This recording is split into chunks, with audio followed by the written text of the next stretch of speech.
આજે આપણે EQ વિશે વાત કરીએ છીએ। IQ એટલે બુદ્ધિની કુશળતા અને EQ એટલે ભાવનાની કુશળતા। સફળતા માટે IQ જરૂરી છે, પરંતુ સંબંધોની મધુરતા માટે EQ જરૂરી છે। માણસ બુદ્ધિથી કેટલો નિષ્ણાત છે એને બીજા લોકો બહુ જલ્દી ભૂલી જાય છે, પણ માણસ ઇમોશનલ કોશન્ટથી કેટલો સુદૃઢ અને સમૃદ્ધ છે એ બીજી વ્યક્તિ જિંદગીભર યાદ રાખે છે। EQ માટે 3 વસ્તુ જરૂરી છે।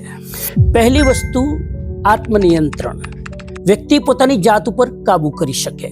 નંબર 2 સમજણ શક્તિ, કોઈ પણ પરિસ્થિતિમાં કેવી રીતે વર્તવું અને કેવી રીતે પોતાની ભાવનાઓને વ્યક્ત કરવી એ સમજણ ઉપર નિર્ભર કરે છે। અને ત્રીજી વસ્તુ છે સંબંધોનું માધુર્ય। પૈસા અને બીજી બધી જ વસ્તુઓ કરતાં સંબંધોનું મૂલ્ય સૌથી વધારે છે એ સમજવું। આ 3 વસ્તુ હોય એ વ્યક્તિની EQ ખૂબ જ સારી હોય છે।